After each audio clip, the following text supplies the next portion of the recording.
Hello friends, आप सभी का बहुत बहुत बहुत स्वागत है केमिकल काइनेटिक्स की जर्नी में। तो फ्रेंड्स, हम लोग क्या करने वाले हैं, हम लोग करने वाले हैं आज अरेनियस इक्वेशन को। तो इसके पहले मैं आप लोग को केमिकल काइनेटिक्स में पीवाईक्यू सीरीज का 2000 से लेके 2020 तक का kinetics of different order reaction जितने भी पूछे है सब करवा दिया। इसके बाद रिवर्सिबल पैरेलल सीरीज रिएक्शन का भी मैंने कंप्लीट करवा दिया। आज हम लोग पढ़ेंगे अरेनियस इक्वेशन के पीवाईक्यू सीरीज, मतलब अरेनियस इक्वेशन का प्रॉब्लम 2000 से लेके 2020 जितना भी पूछा गया हम लोग सब करने वाले हैं। तो फ्रेंड्स, वीडियो स्टार्ट करने से पहले पहले इस चैनल को आप सब्सक्राइब कर लीजिए और वीडियो को जरूर लाइक कीजिए। तो आप जितना सपोर्ट करेंगे उतना हमारा फ्रिक्वेंसी रहेगा वीडियो आने का। ठीक है फ्रेंड्स, चलिए स्टार्ट करते हैं अपना सबसे पहला यहाँ पे अरेनियस इक्वेशन के प्रॉब्लम।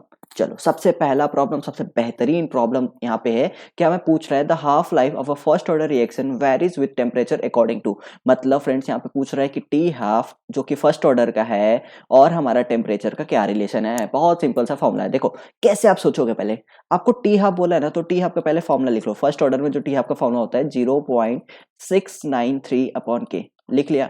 अब दिमाग लगाओ यहाँ पे कि टेम्परेचर का रिलेशन पूछा ना, टेम्परेचर रिलेशन ये के से हमें मिल सकता है। तो आप क्या पता हो, आपको ये पता है के इक्वल्स टू ए ई के power minus E upon R T. ये तो सबको पता होता है, क्लास 11 12 में भी आप लोग पढ़ते हो। ठीक है, तो आप क्या यहाँ पे क्या पुट करोगे, T half equals to 0.693 upon K की वैल्यू आप यहाँ पे पुट करोगे ए ई के power minus E A upon are T. तो आपको फ्रेंड्स यहाँ पे टी जो आपका टेम्परेचर है, यहाँ पे टी हाफ कुछ तो रिलेशन मिल रहा है। बस आपको इसको रीअरेंज करके कैसे भी करके सिंपल सा फॉर्म में लाना है। कैसे करोगे, यहाँ पे आप ऐसा कर सकते हो कि पहले टी हाफ को एक साइड, मतलब यहाँ पे ऐसे कर सकते हो कि ए ई के पावर यहाँ पे ए ई के power minus R upon are T divide by 0.693, हमें एल एन लेना है इसलिए हमने ऐसा किया। ठीक है, और divide by 1 upon T half किया इतना। अब हमें सिंपल सा एल एन लेना है। तो आपको फ्रेंड्स यहाँ पे एल एन का एक फॉर्मूला बता देता हूँ। L N A into B का फॉर्मूला होता है L N A plus L N B. ये तो आपको पता ही होगा। ठीक है, अब देखो हम लोग ए अपॉन 0.693 को ना एक साथ रख लेंगे। ठीक है, कोई मतलब नहीं, मल्टीप्लाई है, कोई दिक्कत नहीं होगा उससे। ठीक है, तो यहाँ पे एल एन लेंगे दोनों साइड, तो यहाँ पे होगा एल एन ए अपॉन 0.693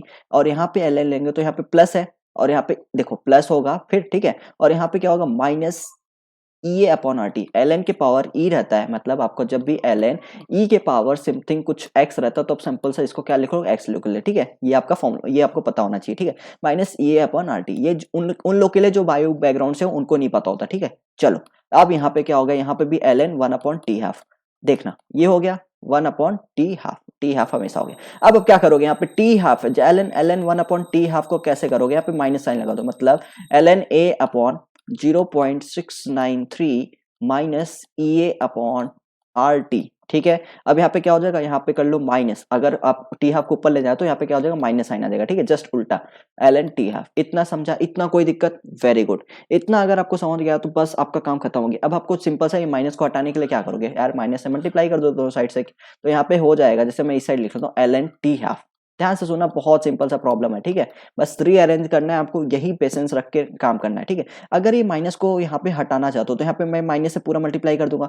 यहाँ माइनस से मल्टीप्लाई करूँ, यहाँ पे क्या आएगा, माइनस आएगा, यहाँ प्लस आएगा। समझ रहे हो, ये बात बहुत सिंपल सी है। तो minus L N A upon, देखो हमें एल एन टी हाफ में चाहिए था, मतलब टी हाफ का चाहिए तो ऐसे ही आ रहा है। ठीक है, L N minus L N A upon 0.693 और यहाँ पे क्या आएगा, यहाँ पे माइनस था तो प्लस हो जाएगा ई ए अपॉन आर टी, ये अपॉन आर टी। अब यहाँ पे चेक करो, इसको सिंपल सा अरेंज कर दो कि एल एन टी हाफ, आपका काम हो गया यहाँ पे कि इसको अरेंज कर दो आपके सिंपल के लिए कि e A upon are t minus L N A upon 0.693। तो फ्रेंड्स आपने यहाँ पे देखो कि एल एन टी है और टेम्परेचर का जो रिलेशन है वो क्या है, इनवर्सली रिलेशन है। क्या है, इनवर्सली रिलेशन है। तो आप यहाँ पे चेक करोगे L N T half is inversely proportional to 1 upon temperature. तो आपका ऑप्शन चेक कर लो, यहाँ पे कौन सा है, आपका ऑप्शन ए दिख रहा है यहाँ पे, तो ऑप्शन ए आपका करेक्ट आंसर है। तो फ्रेंड्स बहुत सिंपल सा प्रॉब्लम हो जाता है जब यहाँ पे आपको ना सिंपल सा ये रीअरेंजमेंट वाला आपको सीखना, मतलब ट्राई करोगे तो आपको आराम से समझ में आ जाएगा मैंने क्यों किया। पे सिंपल सा L N T half equals to inversely proportional 1 upon T, आपका पहला क्वेश्चन कंप्लीट होता है। तो फ्रेंड्स चलो सेकेंड प्रॉब्लम, बहुत ही इजी प्रॉब्लम है, पार्ट 2 में भी इस तरह के प्रॉब्लम मैं आपको करवा दिया हूँ। ठीक है, चलो A certain reaction proceed in a sequence of 3 elementary steps with the rate constant K1, K2 and K3. If the observed rate constant K observed of the reaction is expressed at K observed की value, ये देखो यहाँ पे ये दिया है। ठीक है, इतना। द ऑब्जर्व एक्टिवेशन, हम मतलब फ्रेंड्स हमें के ऑब्जर्व दिया है यहाँ पे, बहुत सिंपल सा फॉर्मूला है। इस तरह के प्रॉब्लम आते रहते हैं, तो फ्रेंड्स इस तरह के प्रॉब्लम को आप सीख लो अच्छे से, ठीक है। मैं आपको बहुत बेहतरीन तरह से सिखाने वाला हूँ। के पावर हम राइट हूँ। आपको क्या पूछा है, ई ऑब्जर्व पूछा है फ्रेंड्स। राइटिंग पे ये मत करना, बहुत आपको कॉन्सेप्ट समझना आना चाहिए, ठीक है। बहुत फास्ट ले जा रहा हूँ। चलो अब देखो यहाँ पे, जैसे ही आपको के दिया हो, ठीक है, तो अब क्या करना है, दोनों साइड एल एन लेना है, दोनों साइड एल एन लेना है। तो एल एन के ऑब्जर्व, यहाँ पे तो मैं बहुत स्लो जाऊंगा क्योंकि आप लोगों को कॉन्सेप्ट सिखाना, ठीक है। दोनों साइड एल एन लेना है, तो आप क्या करोगे, एल एन के ऑब्जर्व, यहाँ पे क्या लोगे, सिंपल सा एल एन के थ्री प्लस एल, यहाँ पे क्या होगा, एल एन एक, मतलब यहाँ पे क्या होता है, कुछ भी होता है, एल एन 10 के पावर 2, तो आप इसको क्या लिखते हो, 2 एल एन 10 लिखते हो। तो ऐसे यहाँ पे करना है, L N K one upon K to की पावर 1/2, तो क्या लिखोगे 1/2।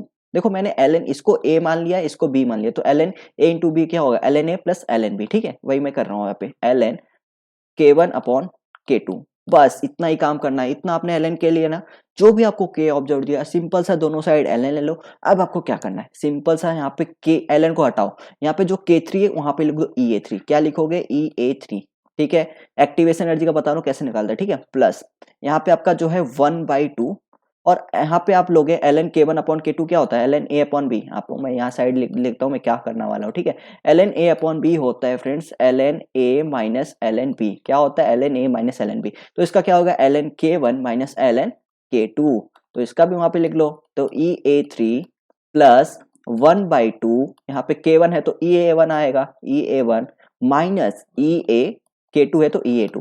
तो फ्रेंड्स ये देखो आपका ई ए ऑब्जर्व आ गया यहाँ पे आंसर। तो देखो कितना सिंपल सा प्रॉब्लम था कि सिंपल सा एल एन के लेना है और के थ्री को ई ए थ्री लिख दिया।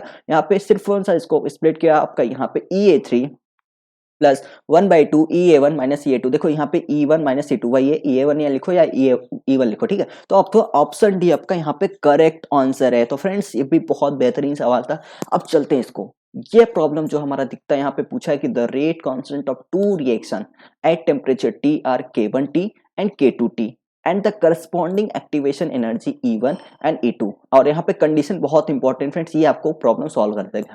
यहाँ पे बोला है कि जो E2 है वो ज्यादा है इसका E1 से, ठीक है। When temperature is raised from T1 to T2, कोई भी टेम्परेचर है T1, वहां पे हम लोग क्या कर रहे हैं, टेम्परेचर T1 से T2 ले जा रहे हैं। Which one of the relation is correct, आपको ये बोला गया है। इसके लिए आपको यहाँ पे फ्रेंड्स देखो, मैं आपको फिर से प्रॉब्लम समझा दूं कि रेट कांस्टेंट दिया दो रिएक्शन का, एक रिएक्शन ये है, एक रिएक्शन ये है, ठीक है। रेट कांस्टेंट दिया टेम्परेचर टी पे, टेम्परेचर मतलब कॉमन है दोनों के लिए, टेम्परेचर टी है, तो इसका जो रेट कांस्टेंट है इसका K1T दिया है और इसका दिया है K2T, ठीक है। और यहाँ पे इसका एक्टिवेशन एनर्जी EA1 है और इसका एक्टिवेशन एनर्जी EA2 है। और यहाँ पे ये भी बोल रहा है कि जो हमारा EA2 है वो ज्यादा एज कम्पेयर टू E1। इतना समझा, यही हमारा मतलब दिया गया है। अब हमें पूछ रहा है when temperature is raised from T1 to T2, जब हम लोग टेम्परेचर T1 से T2 ले जाते हैं, तो बोला which one of the following relation is correct, कौन कौन सा ये सही होगा, K1T2 upon K1T1 equals to K2T2 upon K2T1, कौन सा ऑप्शन सही है। तो मैं आपको सबसे पहले कॉन्सेप्ट बताना चाहता हूँ कि किस मेथड से ये लगेगा आपका। यहाँ पे आपको बोलना चाहिए कि हायर एक्टिवेशन, आपको ये समझना चाहिए, याद भी होना चाहिए, higher activation implies higher activation energy implies, ठीक है, higher activation energy implies higher is the ratio of rate constant। मतलब बोला कि जितना ज्यादा एक्टिवेशन एनर्जी होगा उतना ही ज्यादा रेशियो होगा रेट कांस्टेंट का। अभी आपको ये समझ में आ जाएगा, बहुत बेहतरीन कॉन्सेप्ट है फ्रेंड्स। इस तरह से प्रॉब्लम आते जाते रहते, 2007 में आया है तो और आ सकते हैं, ठीक है। हायर इज द रेशियो, मैंने बोला रेशियो, ठीक है, higher is the ratio of rate constant, किसका, rate constant, rate constant. Now मैंने क्या बोला, higher is the higher activation energy. देखो एक्टिवेशन एनर्जी किसमें, K2T EA2, इसमें ज्यादा एक्टिवेशन एनर्जी है। तो एक्टिवेशन एनर्जी होने से रेशियो भी K2 अपॉन T2 जो आएगा, K2 T1 T2 का वो ज्यादा आएगा, मतलब इसका जो K2 का रहेगा वो ज्यादा है, उसका रेशियो आएगा रेट कांस्टेंट का। तो फ्रेंड्स यहाँ पे चेक करो, तो यहाँ पे वही बोल रहा हूँ कि यहाँ पे देखो इसका जो ऑप्शन डी देखोगे, यहाँ पे EA2 है, यहाँ पे EA2 है, यहाँ पे EA1 है। एक्टिवेशन एनर्जी किसका ज्यादा है, इसका ज्यादा है, सेकंड वाले का EA2 हुआ। इसीलिए जो इसका रेट कांस्टेंट का रेशियो होगा, K2 अपॉन K2 का जो रेट कांस्टेंट आएगा, जो आप टेम्परेचर बढ़ा रहे हो, इन दोनों का जो रेशियो आएगा ये हमेशा ज्यादा रहेगा एज कम्पेयर टू। तो वही बोला है, higher activation energy implies higher is the ratio of rate constant. तो आपका ऑप्शन डी करेक्ट आंसर है। ये कॉन्सेप्ट को भूलना मतलब बहुत ही ज्यादा इंपॉर्टेंट है, ठीक है। नाउ चलो हम लोग नेक्स्ट प्रॉब्लम में चलते हैं। ये प्रॉब्लम तो आपको देखा हुआ लग रहा होगा क्योंकि पार्ट टू वाला वीडियो आपने देखा है, तो इस पे उसने न्यूमेरिकल पूछा था, बट यहाँ पे उन्होंने सिर्फ के ओवरऑल पूछा है और ई ओवरऑल पूछा है। ये तो इसमें तो आप मास्टर हो गए, इसको मैं आपको सिखा देता हूँ। प्रॉब्लम 6 पहले पढ़ लेते हैं। In the reaction mechanism given x plus Y gives K1 EA1, मतलब उसका रेट कांस्टेंट K1 है और EA1 इसका एक्टिवेशन एनर्जी है, और K रिवर्सिबल में K2 EA2, ठीक है। Z बन रहा है इंटरमीडिएट हमारा, फिर इसके बाद क्या होगा, Z हमारा कन्वर्ट हो रहा है K3 EA3 में, और क्या बोला, K is represent the rate constant, E हमारा रिप्रेजेंट कर रहा है activation energy, and K2 is very very greater than K3। चलो बोल दिया उसने। फिर पूछा है, मतलब प्रॉब्लम पूछा, the overall rate constant K overall for the formation, यहाँ पे इंपॉर्टेंट है, for the formation of P can be expressed, मतलब हमें फ्रेंड्स को के ओवरऑल बताना है और कभी फॉर्मेशन ऑफ पी पे, ठीक है। चलो बहुत बेहतरीन है, पहले हम लोग 5th प्रॉब्लम करते हैं, उसके बाद 6 करेंगे, ठीक है। नाउ अभी फॉर्मेशन पूछा है, तो अगर फॉर्मेट मतलब पी कब फॉर्म हो रहा है, जब हमारा K3 इंटू जेड पे डिपेंड कर रहा है, मतलब K इक्वल टू हो गया K3 इंटू जेड, समझा इतना, क्योंकि यहाँ पे रेट ऑफ फॉर्मेशन पूछा है, फॉर्मेशन ऑफ पी कब हो रहा है, K3 इंटू जेड पे डिपेंड कर रहा है, ठीक है। चलो अब हमको फ्रेंड्स K3 पता है बट जेड नहीं पता है, जेड ही तो निकालना है। अब जेड कैसे निकलेगा, तो आपको ये पता है K इक्विलिब्रियम होता है, आप यहाँ पे आ जाओ, यहाँ पे ठीक है। K इक्विलिब्रियम होता है आपका K1 upon forward upon backward, ठीक है। K1 upon K2 equals to, आपको ये भी पता है फॉरवर्ड अपन मतलब Z concentration of Z upon concentration of X concentration of Y, इतना पता है, वेरी गुड। अगर ये पता है तो काम खत्म हो जाता है। सिंपल से आपको जेड की वैल्यू यहां से निकालो, जेड की वैल्यू क्या होगा यहाँ पे, K1 upon K2 into X into Y. चलो जेड की वैल्यू आपको मिल गया, डायरेक्ट यहाँ पे पुट कर दो, तो के ओवरऑल आ जाएगा यहाँ पे आपका K3 इंटू जेड की वैल्यू आपका क्या है, K1 upon K2 into X into Y, तो आपका के ओवरऑल आ गया फ्रेंड्स। बहुत बेहतरीन और बहुत सिंपल सा फॉर्मूला था, K1 K3 upon K2, option जाके डायरेक्ट चेक करो, यहाँ पे कहाँ है, K1 K3 upon K2, option A correct है, खत्म बात यहाँ पे, ठीक है। अब चलो आपको पूछा ई ओवरऑल, अभी मैंने आपको बताया था के ओवरऑल दिया तो कैसे निकालोगे, चलो यहाँ पे करते हैं। के ओवरऑल दिया हो आपको, ठीक है, ओवरऑल दिया हो आपको, क्या दिया है यहाँ पे, K1 K3 अपॉन K2, देखो फ्रेंड्स एक कॉन्सेप्ट से कितने मार्क्स मिल रहे हैं, ठीक है, K2। अब क्या करना है, मैंने बताया था ln लेना है, ln K ओवरऑल, ठीक है, इक्वल्स टू ln ले रहे हो यहाँ पे, तो ln K1 plus ln K3, कोई जरूरत नहीं इतना, आपको सब पता है, ठीक है, माइनस ln K2 कर लोगे इतना, ln a इंटू बी, जो भी है मेथड आप लगा लेना, इतना आएगा, ठीक है। सिंपल से ln K1 के जगह आप क्या पुट करोगे, EA1, यहाँ पे पुट करोगे EA3, यहाँ पे माइनस EA2, तो आपका यहाँ पे चेक कर लो कौन सा ऑप्शन सही है, EA1 plus EA3 minus EA2, option C तो दिख रहा है ना, तो डायरेक्ट टिक करो फ्रेंड्स, डायरेक्ट टिक करो और आगे बढ़ जाओ। तो फ्रेंड्स इस तरह से प्रॉब्लम होता है। हम लोग नेक्स्ट प्रॉब्लम पे चलते हैं। The activation energy for the decomposition of H2O2 is इतना, मतलब हमें एक्टिवेशन एनर्जी दिया है किसका, यहाँ पे लिख लेते हैं आप लोग के लिए, ये A1 दे दिया है हमें 76 किलो जूल पर मोल, किलो जूल में ये यूनिट बहुत इंपॉर्टेंट होता है फ्रेंड्स, यहाँ पे जरूर लिखना, ठीक है। और क्या बोला है, पहले पढ़ लेते हैं आप लोग के लिए। The activation energy for the decomposition of H2O2 is 76 kilo joule पर मोल at room temperature and the decomposition is very slow, ठीक है। when a little iodide is added, जब हम उसमें थोड़ा सा आयोडाइड डाल देते हैं तो हमारा जो एक्टिवेशन 76 किलो जूल था, the activation energy decreases to 57 kilo joule, मतलब जैसे हमने उसमें आयोडाइड डाला उस रिएक्शन में, तो हमारा जो एक्टिवेशन एनर्जी 76 से 57 किलो जूल हो गया। द रेट कोफिशिएंट, हमें rate coefficient increases approximately pi a factor of, हम बोल रहे हैं कि रेट कितना, जो रेट कोफिशिएंट है K2 upon K1 कितना इंक्रीज हुआ, ये हमें बताना है, उसका रेशियो बताना है कितना हो गया, ठीक है। बहुत सिंपल सा फॉर्मूला है, बट आपको कॉन्सेप्ट पता होना चाहिए, बहुत सिंपल सा है फ्रेंड, पेशेंस रखना, इतने सिंपल प्रॉब्लम होते हैं, पूरा फुल मार्क्स लेके जाना है आपको, ठीक है। यहाँ पे हो जाएगा EA2 दिया 57 किलो जूल पर मोल, इतना समझा। अब हमें पूछा है यहाँ पे फ्रेंड्स K2 अपॉन K1 की वैल्यू, क्या पूछा है, देखो हमें रेट कोफिशिएंट इंक्रीजेस क्या होगा, K2 कितना बढ़ गया K1 से, K1 पहले था, K2 कितना बढ़ गया वही तो हमें निकालना है, मतलब K2 अपॉन K1 पूछा है। अब आपको कुछ करने की जरूरत नहीं, आप पहले आप क्या करोगे, K1 इक्वल टू होता है K1 अपॉन K2 कर दो डायरेक्ट, K1 की फॉर्मूला होता है A e के power minus EA1 upon RT, ठीक है। और यहाँ पे करोगे A e के पावर माइनस EA2, यहाँ पे E1 है अपॉन RT, क्योंकि टेम्परेचर आपका यहाँ पे रूम टेम्परेचर बोला है तो उससे कोई दिक्कत नहीं है, ठीक है। अब देखना यहाँ पे क्या करोगे, सिंपल सी पहले ए कैंसिल कर दो यहाँ पे, तो आपका K1/K2, ये सिंपल सा कैलकुलेशन था, बाकी कुछ भी नहीं था, बहुत सिंपल सा प्रॉब्लम है यहाँ पे। माइनस E A1/RT, और यहाँ पे ये ऊपर जाएगा तो क्या हो जाएगा, प्लस आ जाएगा, प्लस EA2/RT, ठीक है। यहाँ पे क्या करोगे, K1/K2 इक्वल्स टू ई के पावर यहाँ पे देखो ना, ऐड करना है, सिर्फ एक्सपोनेंशियल दोनों दोनों का सेम है, तो यहाँ पे क्या करना है, ऐड कर देना है। तो यहाँ पे कर दोगे यहाँ पे EA2, सिंपल सा कैलकुलेशन है फ्रेंड्स, EA2, देखो या तो आप ऐसे करो, कोई दिक्कत नहीं है, EA2 यहाँ पे हो जाएगा माइनस, क्योंकि यहाँ पे माइनस के साथ है, ठीक है, मैंने सिर्फ रीअरेंज किया, बाकी कुछ भी नहीं किया, ठीक है। अब सिंपल से यहाँ पे RT है। अब आप क्या करोगे, K1/K2, अभी वैल्यू पुट मत करो फ्रेंड्स, जो वैल्यू पुट करने को पहले पूरा अपना अरेंज करके रख लो, ठीक है, सिंपल कैलकुलेशन। तो आप क्या कर सकते हो, RT कॉमन ले सकते हो यहाँ से, तो यहाँ पे क्या आएगा, EA2 माइनस EA1, इतना आ गया। चलो अब आपको सिंपल सा वैल्यू पुट करना है, हमें K1/K2 चाहिए ना। अब यहाँ पे आ जाओ, K1/K2 इक्वल्स टू ई के पावर 1/R इंटू टी, और यहाँ पे क्या पुट करोगे, यहाँ पे EA2 देखो कितना दिया, 57 किलो जूल, किलो जूल अभी हम रखेंगे, ठीक है, या तो बाहर 10⁻³ मल्टीप्लाई कर देंगे, माइनस यहाँ पे 76 इंटू 10⁻3, ये आपको जूल में आ गया, ठीक है। चलो अब हमें यहाँ पे इसको सॉल्व करोगे तो K1/K2 आएगा आपका 1 मतलब ई के पावर 1/RT, यहाँ पे कितना आएगा, 57 माइनस 76 कितना आएगा, -19 इंटू 10⁻3 जूल, ठीक है, 10⁻3 जूल। अब आप क्या करोगे फ्रेंड्स, K1/K2 आपको यहाँ पे निकालना है, कैसे निकालोगे, चलो इसको भी अच्छे से सॉल्व कर लेते हैं पहले, कि यहाँ पे K1/K2 देखो बस कैलकुलेशन है, बाकी कुछ नहीं है यहाँ पे।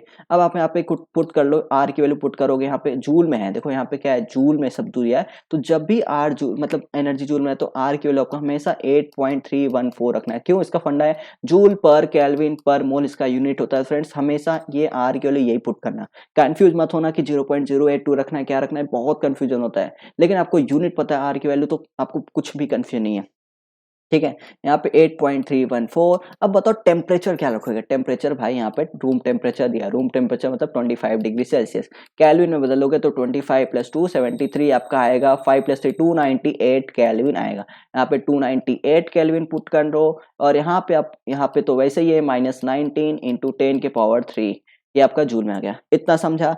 अब इसको सॉल्व करोगे तो K1/K2 इक्वल्स टू, मैं आपको पूरा कैलकुलेशन भी नहीं बताने वाला क्योंकि बहुत ज्यादा टाइम वेस्ट होगा, आपको सब पता है, ठीक है। इसको आप सॉल्व करोगे तो आपका यहाँ पे आ जाएगा, यहाँ पे मैं आपको डायरेक्ट बता देता हूँ क्या वैल्यू है, पूरा सॉल्व करने के बाद एक्सपोनेंशियल लेने के बाद आपका यहाँ पे आएगा -7.879, जितना कर सकते हो, ठीक है। इसको सॉल्व करना फ्रेंड्स, बाकी कुछ भी नहीं है, मैंने पूरा सॉल्व करके आपको आंसर बता दिया। अब आपको क्या करना है, यहाँ पे फ्रेंड्स, यहाँ पे जो ln K1/K2, यहाँ पे आप ln K1/K2 करोगे, और इसको सॉल्व करोगे। देखो जब भी आप ln दोनों साइड लेते हो, यहाँ पे मैं इसको इसके पहले एक स्टेप को बता देना चाहता हूँ कि यहाँ पे क्या करोगे, -19 इंटू 10⁻3 डिवाइड बाई 8.314 इंटू 298, ठीक है। इतना करने के बाद जब आप ln लेते हो, मतलब ln K1/K2, यहाँ पे क्या आ जाएगा, ln K1/K2, और इसको सॉल्व करोगे तो आपका इतना आंसर आएगा, समझा। मैंने एक स्टेप को मतलब ये छोड़ दिया, लेकिन आपको मैंने बता दिया कि सिंपल सा दोनों साइड ln ले लो, और यहाँ पे जब ln e के पावर लेते हो तो आपका डायरेक्ट ये जो कोफिशिएंट है ये आपका यहाँ पे लिख लेते हो, ठीक है। इसको सॉल्व करो, आपका इतना आएगा। अब आपको क्या करना है ये मैं आपको बताता हूँ। अब देखना है यहाँ पे आप क्या करोगे, K1/K2, यहाँ पे फ्रेंड्स जब आप एंटी लॉग लोगे, क्योंकि मुझे ln तो हटाना है यहाँ पे, तो K1/K2 यहाँ पे बहुत कंफ्यूजन है, ध्यान से सुनना। जब भी आप एंटी लॉग लोगे, यहाँ पे देखो ln है तो आपको e के पावर लिखना है फ्रेंड्स। यहाँ पे मैं आपको बोल रहा हूँ अलर्ट हो जाना, क्योंकि यहाँ पे बच्चे लोग क्या करते हैं, यहाँ पे 10 के पावर कर देते हैं, माइनस एंटी लॉग लेते हैं, नहीं 10 नहीं, आपको e के पावर रखना है यहाँ पे, क्योंकि ln है, यहाँ पे लॉग होता तो आप 10 के पावर करते, ठीक है। यहाँ पे लिखोगे -7.66879, ठीक है, बस आपका काम खत्म हो गया। इसको सॉल्व करोगे एक्सपोनेंशियल डायरेक्ट कैलकुलेटर में पुट करोगे, वैल्यू कैसे पुट करोगे, पहले लिखोगे -7.66879, उसके बाद e के पावर x वाला आपको वहां पे दिखेगा, उसको क्लिक करोगे तो आपका आंसर आ जाएगा यहाँ पे 4.671 इंटू 10 के पावर आपका -4 आ जाएगा, बिल्कुल आ जाएगा, ठीक है। तो आप क्या करोगे, आपको K2/K1 चाहिए था, तो आपको इसको सॉल्व करो तो फ्रेंड्स आपका आएगा 2140 आपका आंसर आ जाएगा। तो इससे आप चेक करो कि यहाँ पे अप्रोक्सीमेटली बोला है, यहाँ पे देखो आंसर को आप जाओगे, एक मिनट में एरो फिर से एरो यहाँ पे, ठीक है, यहाँ पे आप जाओगे अप्रोक्सीमेटली बोला K2 अपॉन K1, तो आपका यहाँ पे 2000 के अप्रोक्स आएगा, मतलब ऑप्शन सी आपका करेक्ट आंसर है। तो फ्रेंड्स बहुत अच्छा क्वेश्चन था, आप लोग को ये पूरा कैलकुलेशन खुद से करना है, ठीक है। चलो नेक्स्ट प्रॉब्लम पे चलते हैं। फेवरेट है, गेट का फेवरेट क्वेश्चन यहाँ पे पूछता है कि the specific rate constant of decomposition of a compound is represented by, ये तो बहुत सिंपल सा फॉर्मूला है, the activation energy of a decomposition for this compound at 300 kelvin. Simple सा फ्रेंड, हमें क्या गिवन है कि ln k इक्वल्स टू यहाँ पे दिया है 5.0 माइनस 12,000 डिवाइड बाई टेम्परेचर। तो आपको सिंपल सा ये पता है कि K इक्वल्स टू क्या होता है, ए ई के पावर माइनस ई ए अपॉन आर टी। दोनों साइड ln ले लो, क्योंकि ln यहाँ पे भी लिया गया है, तो ln K equals to ln a minus E A upon are T. तो बहुत बार कर चुका, तो आपको पूरा डायरेक्ट। अब बताओ, सिंपल सा कंपेयर कर दो, ln K ln e हो गया, ln a आपका 5.0 के बराबर हो गया, और आपका जो ई ए अपॉन आर टी ये इसके बराबर है। तो आप कैसे किसका पुट करोगे यहाँ पे कि minus E A upon are T equals to minus 12,000 divide by temperature. Simple सा टेम्परेचर टेम्परेचर कैंसिल, यहाँ पे जो मतलब माइनस माइनस भी आपका यहाँ पे कैंसिल हो जाएगा, तो यहाँ पे आएगा ये इक्वल्स टू 12,000 इंटू आर।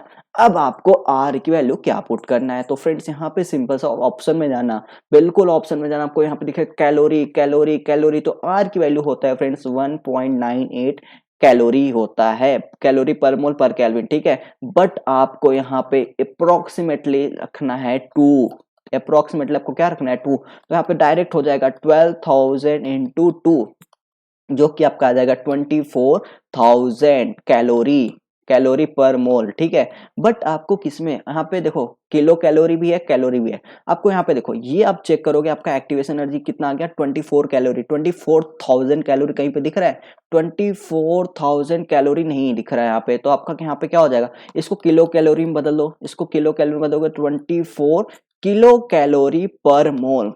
अब देखो किलो कैलोरी 24 किलो कैलोरी पर मोल, आपको ऑप्शन ए करेक्ट है फ्रेंड्स। तो यहाँ पे देख लो डायरेक्ट आपको दिख रहा है यहाँ पे ऑप्शन ए आपका करेक्ट आंसर है। इसके बाद चलते हैं फ्रेंड लास्ट क्वेश्चन हमारा इस वीडियो का सबसे लास्ट क्वेश्चन। हमें वही सेम फॉर्मूला दिया है कि ln k equals to minus 5,000। देखो गेट वाला एक ही प्रॉब्लम को बस घुमा रहा है, यहाँ पे जूम ने पूछ लिया है, देख रहे हो आप बात। इसीलिए मैं बोलता हूँ सिर्फ प्री-IQ करने से ही आपका पूरा कॉन्सेप्ट रिवीजन सब कुछ हो जाता है, और आपको पता भी चलता है कि लेवल क्या है। तो अभी हम लोग निकाले थे ln, क्या निकाले थे ln k इक्वल्स टू यहाँ पे ln a minus E A upon R T है। तो अभी हम लोग जस्ट सॉल्व किए, तो इसके मैं डायरेक्ट यहाँ पर लिख लेता हूँ। सिंपल से आपको कंपेयर करना है, देखो टेम्परेचर वाला फॉर्म यहाँ पे, तो टेम्परेचर वाला सिंपल सा minus E upon are T equals to, देखो माइनस साथ में लेके चलते तो कंफ्यूजन नहीं होता, जो भी हो वहां पे डायरेक्ट पुट कर लेगा, माइनस माइनस कैंसिल कर दो, टेम्परेचर टेम्परेचर कैंसिल कर दो, यहाँ पे आएगा ई ए इक्वल्स टू 5,000 इंटू आर। अब आपको कंफ्यूजन होगा सर आर की वैल्यू क्या पुट करे, तो फ्रेंड्स यहाँ पे किलो जूल में पूछा, मतलब जूल पूछा है, तो जूल के लिए मैं आपको हमेशा बोलता हूँ कि जब भी जूल में पूछे तो आर की वैल्यू 8.314 रखना, इसको जरूर से जरूर रखना। तो यहाँ पे 5,000 इंटू 8.314, इसको आप सॉल्व करोगे तो आपका आंसर आएगा 41,570 जूल पर मोल में आएगा, जूल पर मोल में ये की वैल्यू आ जाएगी। बट आप इसको किलो जूल में फाइंड आउट करना है, क्योंकि हमें किलो जूल पर मोल में पूछा है, तो उसको आप डिवाइड बाय 1000 कर दो, तो आपका आएगा 41.57, क्योंकि डेसिमल के पावर 2 मतलब अप टू 2 डेसिमल पूछा है, तो यहाँ पे 41.57 किलो जूल पर मोल। तो फ्रेंड डायरेक्ट यहाँ पे जाओ और यहाँ पे लिख दो 41.57 और मार्क्स लेके आओ। तो फ्रेंड्स इस तरह से हमने एरिनियस इक्वेशन के ऊपर जो भी प्रॉब्लम पूछा गया 2000 से लेके 2020 तक हमने सब कुछ किया है। तो फ्रेंड्स आई होप आपको वीडियो अच्छा लग रहा होगा, और अगर आप वीडियो को लाइक करते हैं, इस चैनल को सब्सक्राइब करते हैं, शेयर करते हैं, तो फ्रेंड्स हमारा जो वीडियो बनाने का फ्रीक्वेंसी बहुत तेज आने वाला है। तो फ्रेंड्स आप लोग सपोर्ट करते रहेंगे तो जरूर वीडियो आता रहेगा। तो तब तक के लिए जो भी है, थैंक यू सो मच, आप सभी का बहुत बहुत धन्यवाद। पढ़ते रहिए, कुछ भी दिक्कत हो तो कमेंट बॉक्स में आप कमेंट कर सकते हैं। Thank you so much.